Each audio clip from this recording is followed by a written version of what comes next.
वो कौन लोग हैं जो आसानी से सो जाते हैं रात में? वो कौन लोग हैं जिनको 12 घंटे नींद आती है, 14 घंटे?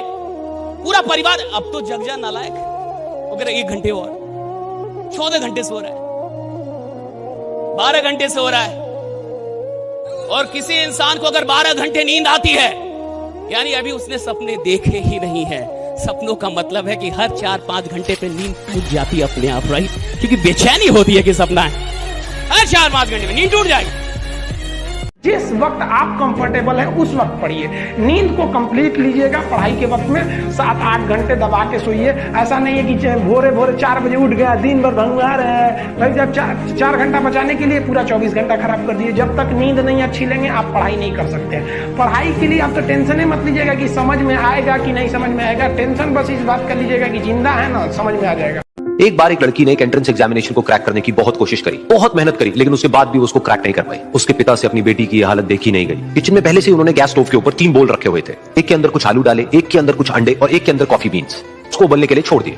20 मिनट हो गए। आलू जब हमने उसको उस पानी में डाला था, उससे पहले वो बहुत ही हार्ड थे और स्ट्रांग थे, लेकिन गर्म पानी में जाने के बाद में वो अंदर से बिल्कुल सॉफ्ट हो गए, यानी कि कमजोर पड़ गए। दूसरे थे अंडे, जो गर्म पानी में जाने से पहले अंदर से बिल्कुल ही कमजोर थे, लेकिन गर्म पानी में जाने के बाद वो अंदर से स्ट्रांग हो गए। तीसरी थी कॉफी, जिसने कुछ ऐसा किया जो इन दोनों से बिल्कुल अलग था, यानी कि उसने उस गर्म पानी में जाने के बाद में खुद को नहीं बदला, बल्कि उस पानी को ही बदल दिया। बिल्कुल इसी तरह से हमारी जिंदगी में भी होता है। तुम्हारे ऊपर है कि तुमको इन तीनों में से क्या बनना है। एक, आलू के जैसा, यानी कि जब तुम्हारी जिंदगी में कोई मुश्किल आए तो तुम अंदर से पूरी तरह से टूट जाओ, यानी कि कमजोर पड़ जाओ। दूसरा, अंडे के जैसा, यानी कि जैसे ही तुम्हारी जिंदगी में कुछ मुश्किलें आए, वो मुश्किलें तुमको अंदर से तोड़े नहीं, बल्कि तुम अंदर से और स्ट्रांग हो जाओ। या फिर तीसरा, यानी कि कॉफी के जैसा, मतलब कि जब तुम्हारी जिंदगी में कुछ मुश्किलें आए तो तुम ना सिर्फ उन मुश्किलों का डट करके सामना करो, बल्कि अपनी जिंदगी को ही बदल दो।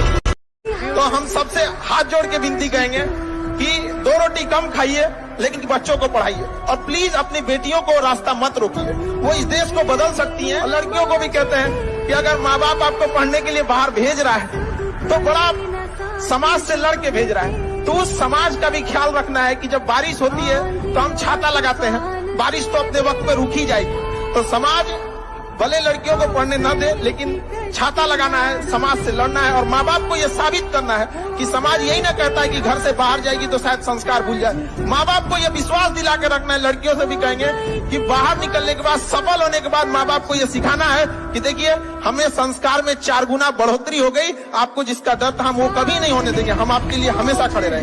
मेरे नसीब में एक भी गम न होता अगर मेरी तकदीर लिखने का हक मेरी माँ को मिला होता है। माँ बचपन से पाल के बड़ी होती है। ये यही ना है छोटका, बड़ा होके क्या बोलेगा, माई वाइफ माई लाइफ। गजब बबुआ गजब। इतना उम्र पे छोड़ दी रहती माई ने तो कुत्ता नोच के खा गया रहता। बड़ा होके कहेगा माई वाइफ माई लाइफ।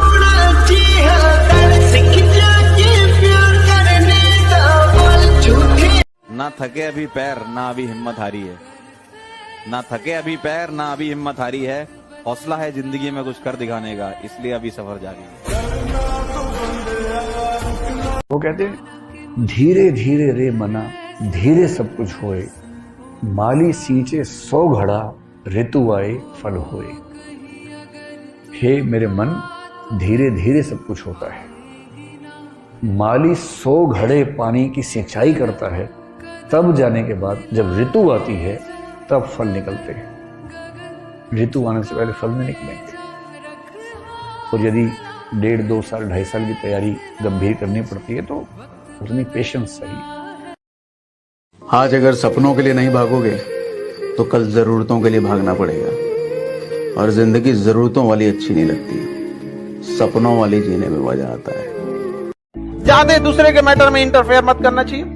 बड़े इंसान हमेशा चीजों को इग्नोर करके चलते हैं। लाइफ में सबको इंपॉर्टेंस दीजिएगा तो आपका कोई इंपॉर्टेंस नहीं रह जाएगा। समझा गया कि नहीं? लोगों को कभी इतना भी भाव मत दे दीजिएगा कि आपको रद्दी के भाव समझ जाए। जहां 2 कौड़ी के लोग अपनी बहसबाजी करते हैं, वहां समझदार इंसान चुप हो जाते हैं। समझा कि नहीं? तो कभी कभी समझदारी का भी परिचय दीजिए। ये जीवन आपका ब्रह्मचर्य जीवन है, इसमें इतना मुकाम हासिल कीजिए, उस बुलंदी पर जाइए ना कि जब आप नीचे बैठे तो लोग कहें कि कितना महान व्यक्ति है, न कि नीचे बैठने पे कहे कि इसका यही औकात है।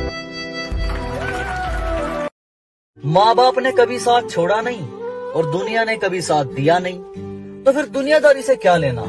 माँ बाप खुश हैं, बहुत है।